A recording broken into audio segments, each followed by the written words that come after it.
Cindy from Stamped with Aloha. Today I have a really fun project to share with you. I'm going to teach you how you can create a photo frame using one of Stampin' Up's acrylic blocks. So let's get started.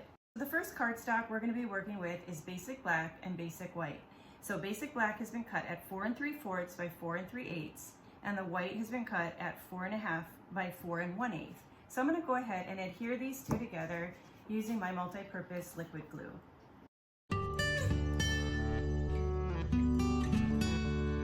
Next, we're going to use our True Love Designer Series paper. For this particular project, we only need a tiny little strip. So I'm going to be using this piece here, and I'm going to use this print, so I'm going to put my adhesive on the floral side.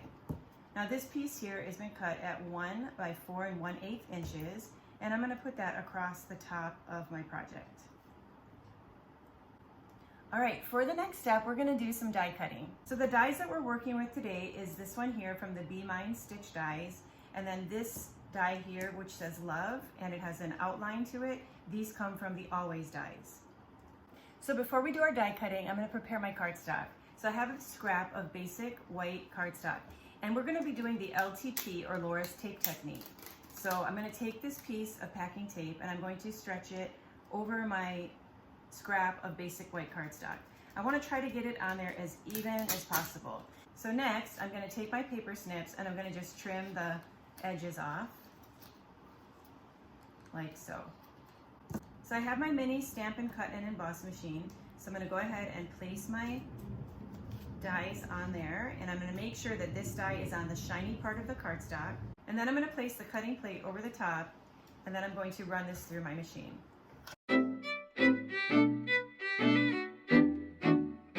Okay, let's take a look at these pieces. So I'm going to remove this one. You can see how easily the OVE fell right out of there. And the letters are nice and shiny. They look like glossy cardstock because we've added the tape. And then we're going to, this one should pop right out really easily. So as you can see, some of the pieces fell out, but we still have a couple pieces in there. Those will pop out really easy with my fingernail, but I'm just going to use a piercing tool here on my Take Your Pick tool, and I'm just going to take those two out. So now that's ready to go. Another bonus to having the Take Your Pick tool is that makes adhering these together a little bit simpler, because I'm going to go ahead and pick up the letter L, and then I'll use my multi-purpose liquid glue to just dot glue on the back, and then I'll stick that on that black base.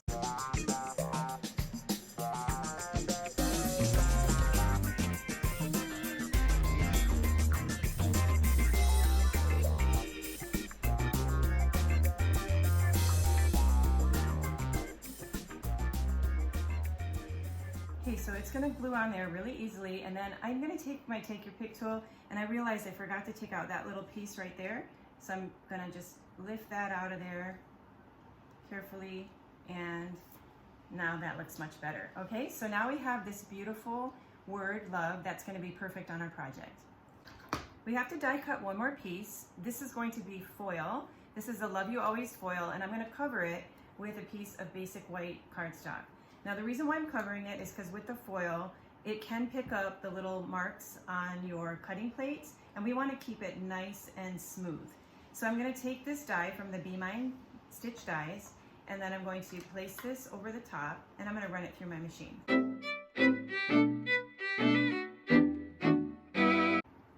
Okay, the nice thing about this little machine is that you can fold it up, so it makes it much easier for storage.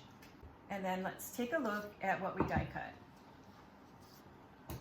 All right, so we did 2 layers, so let me pop them out. These come out really easily. Now with this die, what's interesting about it is that it has a scalloped border, and then it also cuts out this inside heart as well. So I'm going to use, well, I was going to use my Take Your Pick tool, but look, it just popped out of there really easily. But you can see that there's little holes on the die, so if you need, you can poke it out with one of these tools. So that's going to come out really easily. So now we have this. If we wanted this heart to have a scallop to it, we could just glue it on our project like that, and you would have a nice scalloped heart. But this die gives you options. And now, because we covered the foil, you can see that our foil will be nice and smooth. And then we also have this layer here. And so I'm only going to be using this piece right here. So for the rest of these pieces, I am going to go ahead and just save these for another project. So that'll just be a bonus. For the next step, I'm going to take this word love. I'll be using some black dimensionals, and then I'm going to place a black dimensional on the back. Another one over here. You could use the black dimensionals, the small ones or the big ones. I want to place those kind of close to the center because I want those to be within the width of the heart. Okay, perfect. All right, so now we're going to go back to the card base that we created that looks like this, and we're going to glue this on. And we are almost done with this project, believe it or not. Now, when I put the adhesive here, I'm going to only put adhesive on the bottom half of the heart because the top half is actually going to stick off the project a little bit. And I'm going to line this up, this bottom point, up with the bottom point of the strip of the designer paper that I placed on there. So I'm going to place that right in the center. And guess what? This is finished. Okay, so now I bet you're wondering, how am I going to create this into a photo frame? All right, so we're going to take our Stampin' Up! Clear Block E. Now when you take it out of the packaging, it does have a protective covering. I'm going to go ahead and leave that on there for right now. And I'm going to get my paper trimmer. Okay, so we have our paper trimmer and this very simple trick to making these photo frames, and what works perfect with Block E is you need a clear envelope. Okay, so I am going to crop this clear envelope down to 3 1/4 inches. So I'm going to turn it on the open end of the envelope, and I'm going to place it in here at 3 1/4 inches. Make sure it's straight. Then I'm going to hold this down really tightly. Then I'm going to use my cutting blade to cut off the top of the envelope, okay? And then this is the part that's going to create the holder for our photograph. For the next step, we're going to use some mini glue dots. So I'm going to take and I'm going to place a mini glue dot on each corner of this envelope.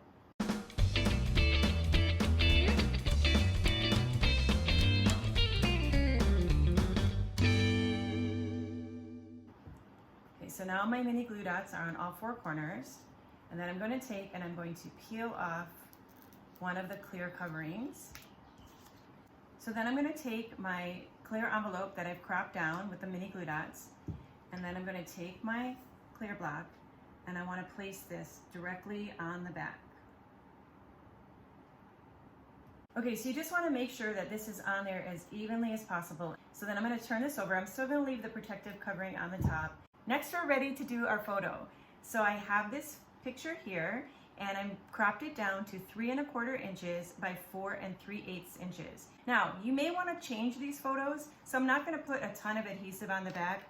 I'm just going to put a little tiny bit of adhesive, and then I'm going to stick the photo on. So that's enough that I could lift the photo up and I could replace it with a different photo if I wanted to. So now we're ready to add this. So I'm going to turn this over, and then I'm going to take this piece and turn it over. So then I'm going to place this in the back, and I'm going to press it in, making sure that both the photo and the backing of the paper are inside the envelope. And I'll do that carefully so I don't tear the envelope. And then I'm going to flip it over, and then I'm going to slide this into my frame, like so. That's good. And then I'll just peel that covering off the top.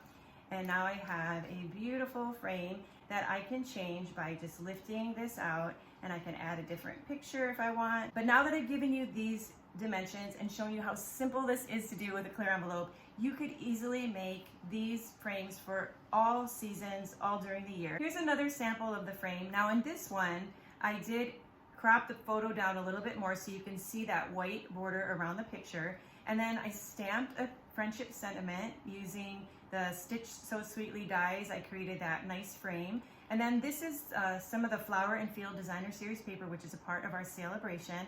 I just fussy cut some flowers and added them on there. And then again, you can just pop this out. You can see how the picture is framed on there. And then you can just put this in and out, and you have a really simple way to make some framed photos using our Stampin' Up! Clear blocks. One thing I forgot to mention is that on your clear blocks, there is a letter E on one side, and on the opposite side is the word Stampin' Up!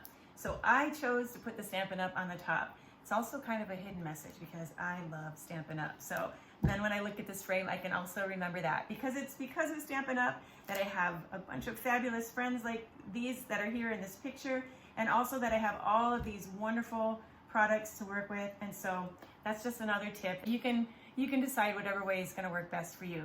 Thank you so much for being here today and sharing this time with me. I love stamping with you. I hope that you'll subscribe to my YouTube channel, that you'll check out my website, stampwithaloha.com, and that you'll come back and stamp with me again soon. Until then, aloha.